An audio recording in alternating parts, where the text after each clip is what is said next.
Welcome to Practical Talk Time. I'm your host, Usha Kumar. This is part 2 of our experience, food and entrepreneurship experience with Dee Longo. She's here to talk about all of the passion she has for Italian food, and she's going to talk about her food truck where she makes all these wonderful sandwiches for lunches and some dinners. So join me in welcoming Dee Longo. Welcome to the show. Thank you for having me. I appreciate it. It was so nice having you last time. Getting some introduction about you for the guests and for those who are just tuning in today. Could you please tell us a little bit about your background? Sure. I started off working in corporate America, and the company that I worked for sold. And so I was too young to retire, and I decided to pursue this endeavor that I've wanted to do since I was a kid. And it gave me the opportunity to do this, is what happened. When you're forced into a situation where you have no job and no money, you have to recreate yourself. And basically that's what I did. I recreated my business. So you, while you were in the corporate world, you were also at home making these wonderful Italian meals, yes, right? And yes. With all those secret recipes from your mother? From my family, yes. Do you share that with anyone? No. No, there's so many different varieties of making meatballs, and so many different recipes, from different areas of Italy. The northern Italy makes their dinners differently than the southern part of it. Well, I think the northern Italy uses a lighter sauce, a tomato sauce, where the southern part of Italy has a more dense, heavier tomato sauce. Oh, I see. So, I also heard that the northern region uses more cheese than the southern region. Yes, right? Probably so. More meats and cheeses. Yes, yes. And in the southern cooking, you have thicker tomato sauces, but you have more veggies. Exactly. Yeah, I've traveled around Italy a few times. Interesting. I always loved it every time. First time I was a teenager when I traveled there, along with a college group. Wonderful.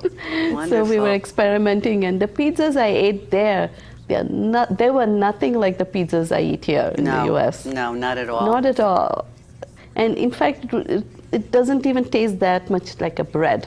Over here, it's too much like a bread. Yes. And over there, it is like kind of softer, and it's more like soaked in. It's a thinner crust, thin crust pizza. And also it's more soaked in with the liquids from the veggies and everything. Since I'm a vegetarian, I only eat vegetarian pizza. So you're a connoisseur on pizza, vegetarian pizza. Yes, definitely. Great. And there are ice creams, the gelatos and everything. We went and tried every food that's available within the vegetarian that's nice. spectrum. That's very interesting. And I've always been kind of intrigued by all the different regional cuisines everywhere around the world. The Germans have a certain way of processing their meat, and they like certain flavors, and their breads are so different. Mm-hmm. And all over Europe, I found that the breads are so different in every place. The Dutch bread is different from the French bread. Very interesting. For you, this was a passion, right?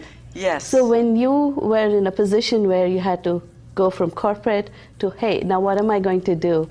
So when you picked doing this catering, making food for other people, what was it like?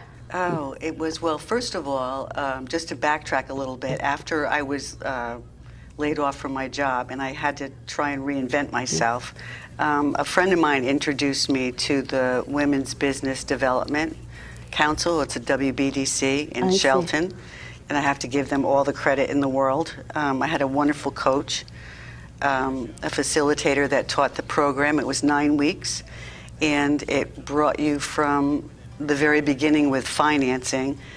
And the reason why she taught it that way is because if you have to know your product, what it costs, and what you're going to sell. Exactly. And if that math doesn't work, then you have to think of something else. So the business will only work if the math adds up. Correct. You know, like the cost of the products. I mean, yeah, it's not just the cost of the materials, but your labor and everything else that you put in. Yes. It has to add up to some number that's less than your selling price. Exactly, exactly. So there was a lot of information that I got from there. You not only had to price out your product, but you had to factor in the cost of the trailer, the electric, the propane gas that you use for your stoves, rent that you pay for a piece of property to park at. You know, if you're fortunate enough to hire somebody to run the window, you know, you have to factor in all those costs, insurance. Yeah, and do you have any licensing costs, insurance costs? Yes, there's licensing costs, permits. You have to get your tax ID number.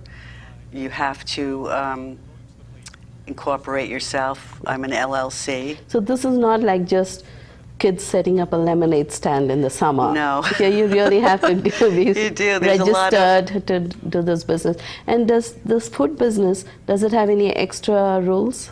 Are there any extra laws that you have to abide by? Yes, the health department is very strict. You have to take a course in health food preparedness and pass that. And, you know, then you get your permit from that. Are there any inspections? Yes. The health department comes and inspects you the day that you open, and then he inspects you quarterly. I see.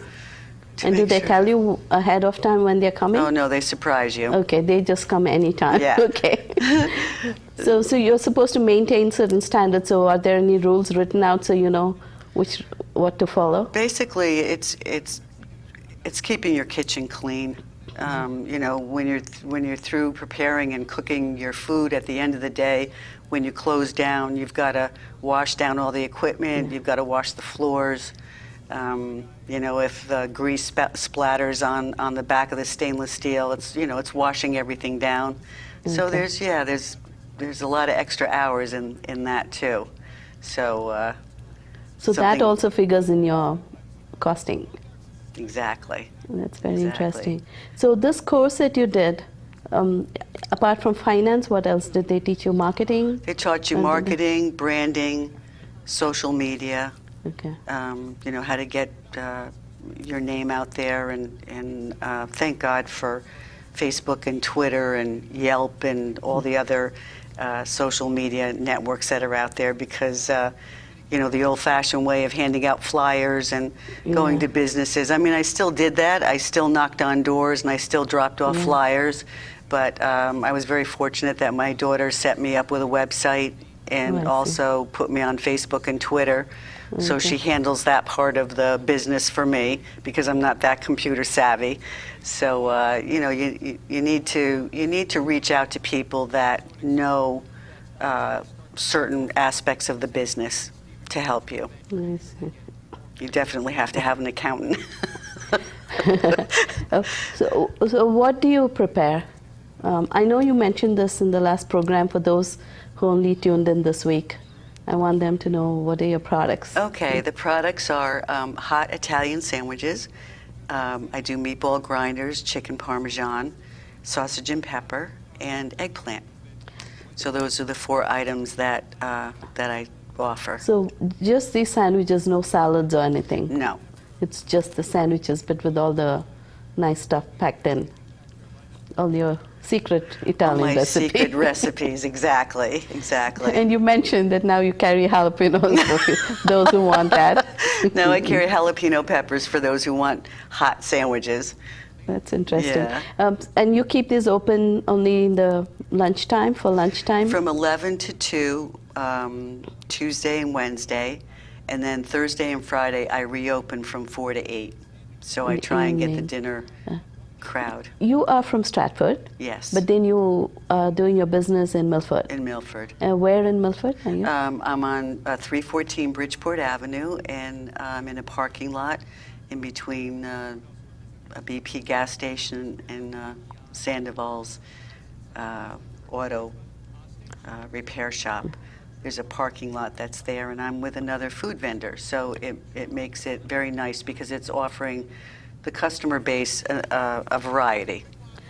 It's very interesting that you went from, corporate secretarial kind of work, to having your own doing business, this. and a totally different business. You were in a company that had manufacturing. Yes, manufacturing company. And now you are in a completely different industry. It's the food industry. Yes. So what is it like dealing with the customers and people that want food? A lot of them they're wonderful. They really are. A lot of them are unfortunately in a rush. They're on their lunch hour, so they just come and grab the sandwich and go. And So then some they don't people, order or anything. It's there. They just. Yeah, They don't have to wait. No, long. no. So I prepare the food, and then I just put it in the bread and them. wrap it and get them back out on the road.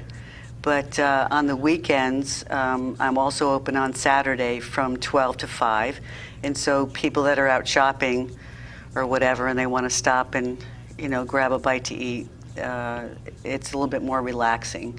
So they stand in front of the window and they talk to me, and they tell me they're in the neighborhood, and I just live 2 blocks away, and now I can come and get a sandwich. I don't have to cook when it's hot.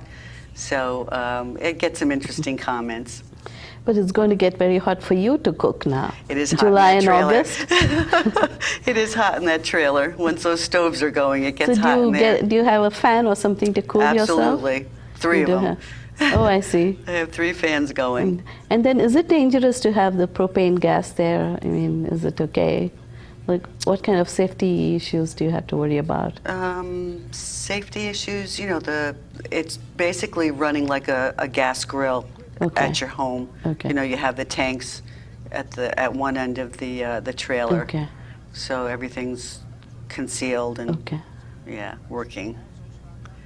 You have to worry about that gas.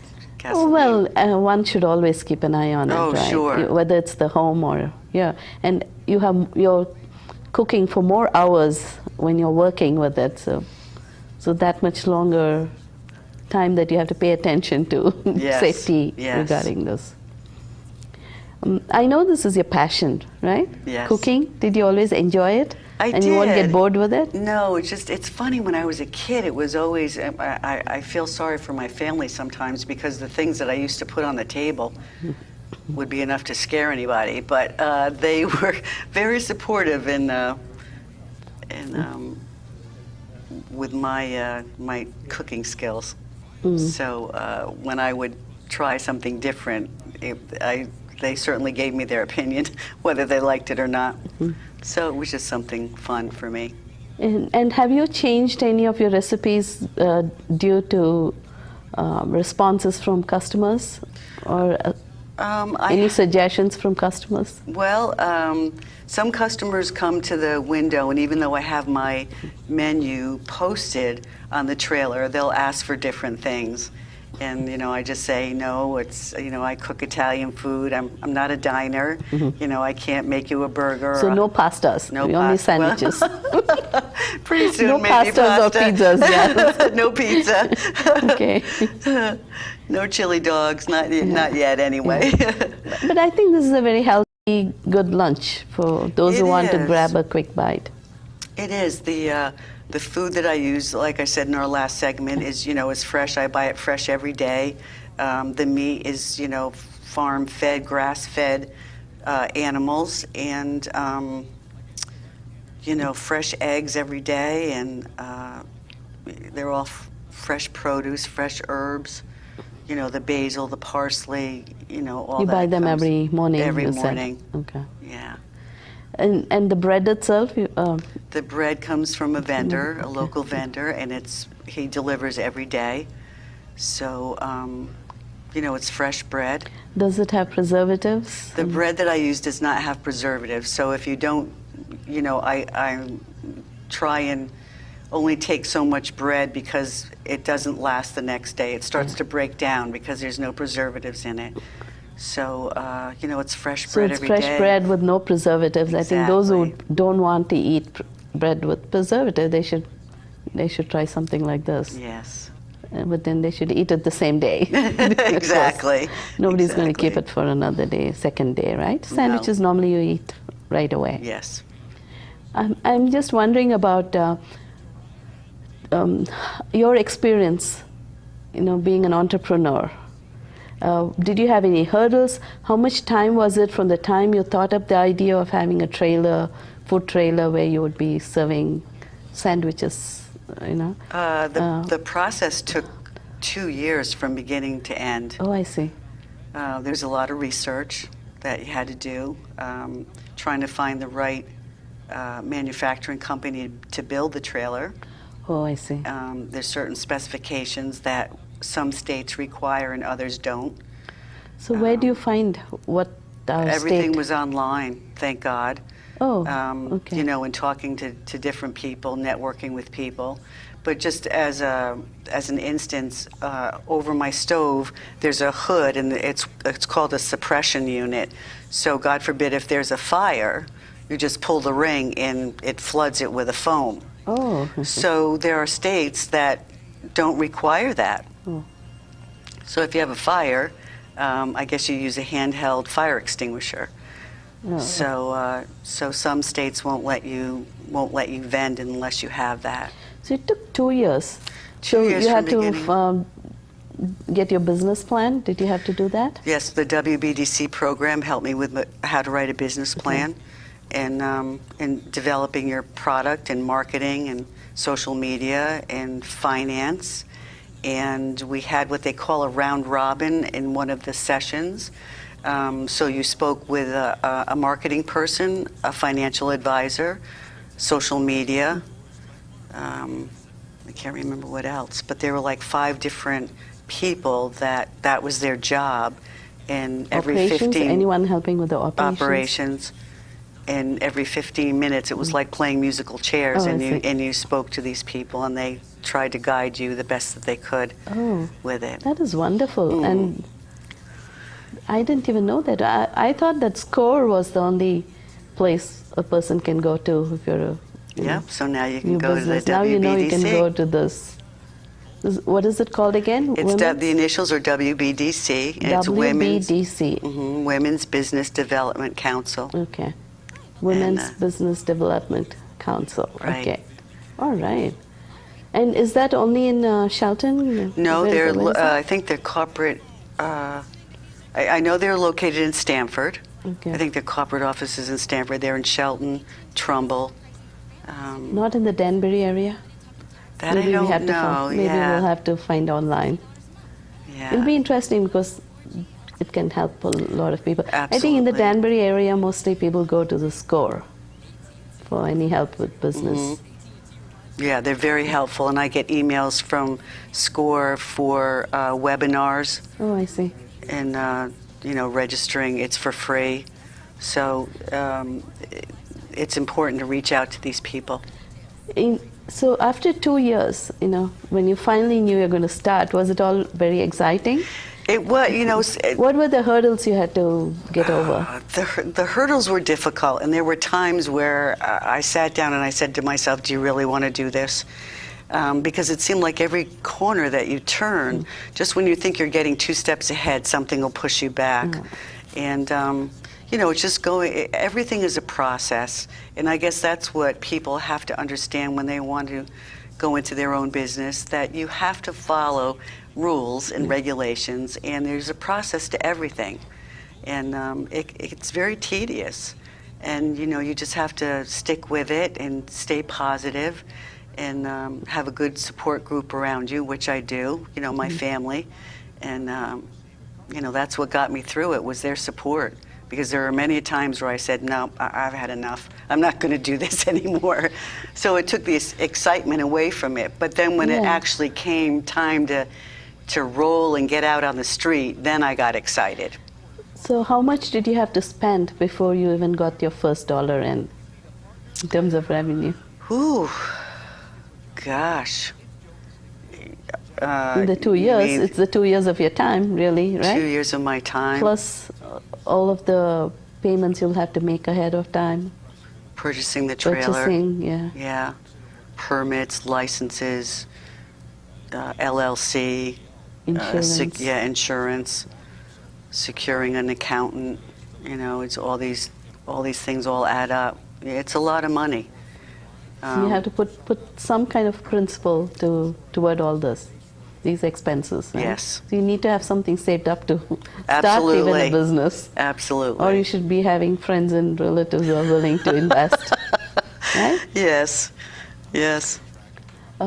When you first started, how did you feel? I mean, on the first day, did you have a good... I was overwhelmed. I was so nervous. You would never think that I was cooking for 40 years because it was like my right hand didn't know what the left hand was doing.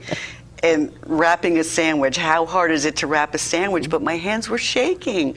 It was funny, it really was. When the first orders came When in. the first order came. Where did they come from, your first orders? I think it was a utility company that stopped, and he got a meatball sandwich, you know, so I put the mozzarella cheese in there and the hot tomato sauce to melt the cheese, and I put the meatballs in, and all of a sudden my hand started to shake when I went to wrap the sandwich, and it was like, what are you doing?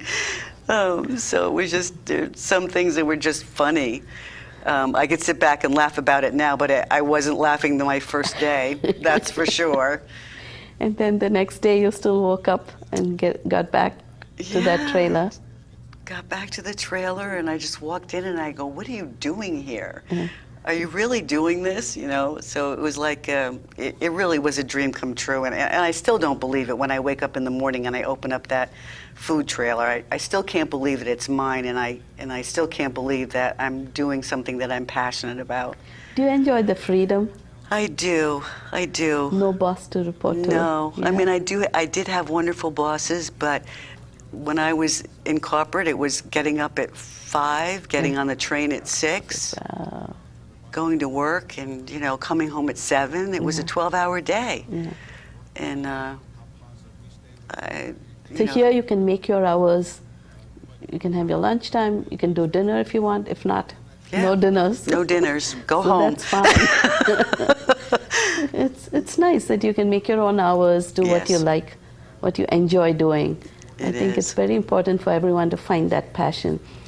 Just a little while ago, I had not today, a few weeks ago, I had a couple of young men that are students, they're teenagers. Okay. And they're entrepreneurs too. Wonderful. And they're teaching other young people to follow their passion and do it as a business and not be afraid of doing it. And it's wonderful that they're doing this, because many of us didn't have that kind of option, like you mentioned in the previous show. Yes. That the options were limited as to what we could do as women, and in those days, you know, many decades ago. Yes, many decades ago. So it was interesting that, you know, there's so much more opportunity, and to have teenagers, Yes. you know, to be entrepreneurs, I mean, that's really a gift. I think the internet is helping them a lot, because now it doesn't matter how old or how young you are. You can do certain things if you have the passion for it, and if you can get on that internet and reach your customer. I think that's number one. And of course, you need to have a product or something that you can teach. Yes. You know, product, service, or something that you can teach. I think those are the areas that people can really benefit, you know, having a business from. Absolutely. You said you work on this business alone by yourself. Yes. So what if one day you wake up in the morning and say, I don't feel like working today? What happens? I don't make any money. Okay. So that's your incentive for getting up and getting there, because you don't make your money unless you get up and go there. Right. And then... But I'm so driven to, you know, I've been driven to do that. I don't know what else to do.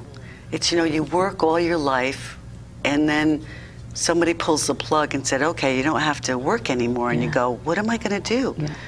You know, I don't want to watch TV or I mean, I have my hobbies. I have my gardening and my photography and things like that. But I need something to stimulate me, and the passion for cooking and being stimulated by conversation with customers is really does it. Yeah, you know what you could do? All the conversations that you have with your customers, jot it down in the evening. You could probably make a book out of it. I probably could. Sometimes I probably feel like Dr. Phil. They come and they just kind of lean on the thing and they're telling me their stories. day. And yeah, it's like, oh, okay. Like it's a bar. Exactly. That is very interesting. Yeah. You at least had this corporate experience. Having worked there, you observed how a company functions. So I think that really helps you today with your business.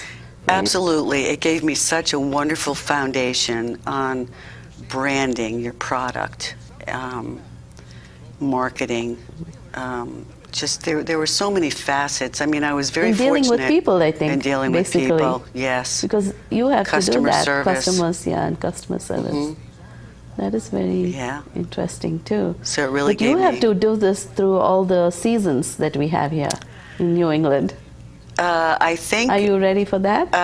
Actually, someone did ask me how long I'm going to be there, and I said until the snow flies, and then I think I'll close up the trailer and bring it home and take January, February, and March off. Really? So yeah. Don't you think people need sandwiches then for lunch? Probably so. And I have to look into how to. Do a questionnaire with your current customers. With my customers. Find out how many of them would be interested in buying in winter and how many won't. Yeah. And that'll give you your market research right there.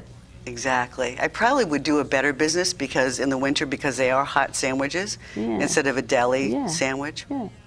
Yeah. That is wonderful talking to you. Thank you. I didn't realize that there's so much in just having a food truck, right? Food trailer. Yeah. And that's interesting business, and I wish you all the best with it. Thank you. I and appreciate it. do come back again and give us an update on how things are going. That's wonderful. Thank you for having me. I really appreciate it. My pleasure, Dee. Thank you. Thank you all for watching. I hope you enjoyed the show. If you have any questions or comments, please write to practicaltalktime@yahoo.com. Until next time, goodbye.